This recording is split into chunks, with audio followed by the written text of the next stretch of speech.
ઓમ નમો નારાયણ. શિવશક્તિ આશ્રમ, અમદાવાદ કેન્દ્ર. સ્વામી શૈલેશ્વરાનંદ, પરમ પૂજ્ય ગુરુ શ્રી પરમહંસ સત્યમિત્રાનંદ ગિરિજી, ભારત માતા મંદિર, હરિદ્વાર.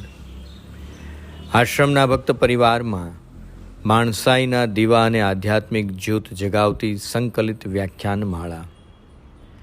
માનવના વ્યવહારિક, સાંસારિક, આધ્યાત્મિક ઉત્કર્ષ માટેના પ્રસંગોને શાબ્દિક વાચા આપવાનો નાનકડો, નમ્ર, નિસ્વાર્થ પ્રયાસ. દરેક કથામૃતમાં આવતા વિષયો માટે ઋષિમુનિઓ, ધર્મગ્રંથો, સંતો, મહાન વિચારકો, લેખકો, કવિઓ વગેરે તથા સૌ શ્રોતાજનોનો આભારી છું, ઋણી છું. આજના કથામૃતનો વિષય છે સેવા, ઉપાસના, સત્સંગ. ભગવાન શ્રી કૃષ્ણ ગીતામાં કહ્યું છે કે જે કોઈ મનુષ્ય મને પ્રેમ અને ભક્તિભાવપૂર્વક પત્ર, પુષ્પ, ફળ અને જળ અર્પણ કરે છે તે શુદ્ધ હૃદય વ્યક્તિનું પ્રેમપૂર્વક અર્પણ હું સ્વીકાર કરું છું. હા, ભગવાનની પૂજા, ઉપાસનામાં વિધિની નહીં પરંતુ પ્રેમ અને ભક્તિભાવની જરૂર છે.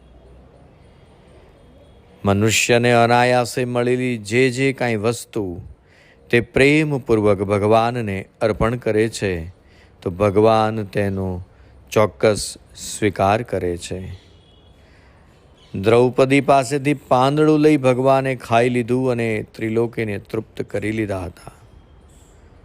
ગજેન્દ્રએ સરોવરનું એક પુષ્પ ભગવાનને અર્પણ કર્યું તો ભગવાને તેનો ઉદ્ધાર કર્યો. શબરીના બોર ખાઈ ભગવાન એટલા તો પ્રસન્ન થયા કે જ્યાં અને ત્યાં એના બોરની પ્રશંસા કરતા રહ્યા. રંતી દેવે ભગવાનને તોયમ એટલે કે જળ પીવડાવ્યું તો ભગવાને તેમને દર્શન આપ્યા. ભક્તનો ભગવાન પ્રત્યેનો પ્રેમ ભાવ હોય ત્યાં વસ્તુ ચાહે નાની હોય કે મોટી, સાધારણ હોય કે કિંમતી, તે વસ્તુ ભગવાનને અર્પણ કરવામાં ભક્તને બહુ આનંદ આવે છે. પ્રેમની અધિકતામાં ભક્તને એવો ખ્યાલ નથી રહેતો કે હું શું આપી રહ્યો છું. વિદુર પત્ની પ્રેમ ભાવથી ભગવાનને કેળાને બદલે કેળાની છાલ આપે છે તો ભગવાન તેને કેળાની જેમ ખાઈ લે છે. ભક્તનો આપવાનો ભાવ તેવો ભગવાનનો લેવાનો ભાવ હોય છે. ભગવાનને પત્ર પ્રિય છે. પત્ર એટલે પાંદડું. ભક્તે પ્રેમપૂર્વક અર્પણ કરેલા એકાદ તુલસી દલ કે બિલ્વ પત્રથી પણ ભગવાન ખુશ થઈ જાય છે. પત્રનો બીજો અર્થ પણ થાય છે કાગળ, ચિઠ્ઠી.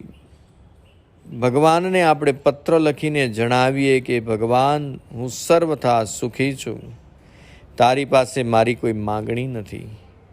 આપણો આવો પત્ર ભગવાનને ખૂબ ગમે. પત્ર એટલે વેદ, જ્ઞાન એવો અર્થ ગીતાકાર આપે છે.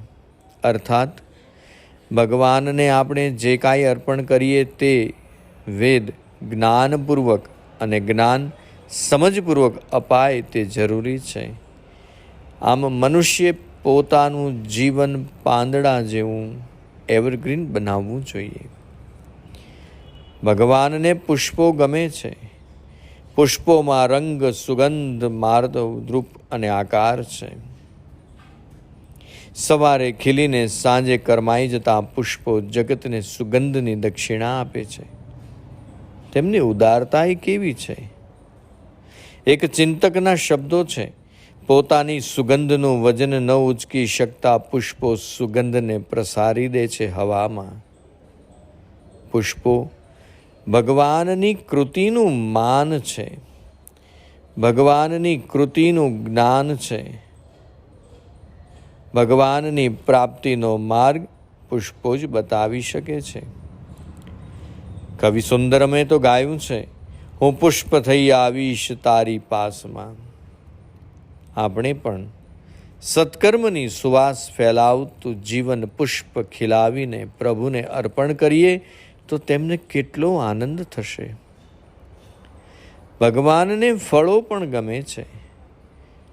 ભગવાને જ મોસમના વિવિધ ફળો બનાવ્યા છે. આપણે એ જ ફળો ભગવાનને અર્પણ કરવાના છે, કારણ કે તેમના ચરણોમાં સમર્પિત થયેલું ફળ પ્રસાદ બની જાય છે અને એ પ્રસાદ આપણા જીવનને સાર્થક બનાવે છે. ફળનો એક બીજો અર્થ છે કર્મફળ. જેવું કર્મ તેવું ફળ. આંબો વાવશે તેને કેરી મળશે અને બાવળ વાવશે તેને કાંટા વાગશે. ભગવાનને જળ પણ પ્રિય છે. જળ એટલે જીવન રસ. કહો ને કે માણસે પોતાનું જીવન રસમય બનાવીને ભગવાનને ચરણે ધરવું જોઈએ. જ્યાં સુધી જીવન જીવવા જેવું છે ત્યાં સુધીમાં તે ભગવાનને અર્પણ કરીએ. જીવન રસ સુકાઈ જાય ત્યારે ભક્તિમાં રસ ક્યાંથી જાગશે? એટલે ભગવાનને આપણું હર્યું ભર્યું રસમય જીવન અર્પણ કરીએ. ટૂંકમાં કહીએ તો પત્રમ પુષ્પમ ફલમ તોયમ, એટલે કે થોડું પણ મીઠાશ ભર્યું જીવન ભગવાનની સેવામાં, ભગવાનની ઉપાસનામાં, ભગવાનની સત્સંગમાં આપણે રાચવું જોઈએ. અને આ માર્ગ કેટલો સરળ છે. સંસારમાં બે પ્રકારના માનવી જોવા મળશે. મીઠા જળમાં રહેનારા, મીઠા જળના પ્યાસી એવા સાત્વિક સત્સંગી માનવ, અને બીજું ખારા જળમાં રહેનારા, ખારા જળના પ્યાસી સંસારમાં રચ્યા પચ્યા રહેનારા એવા માનવી. આ વાતને આપણે એક ઉદાહરણથી સમજીએ.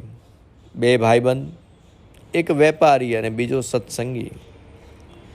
વેપારી તો પ્રપંચી, વેપારમાં ને બેંક બેલેન્સ તગડું કરવામાં રાજી એવો જીવડો હતો.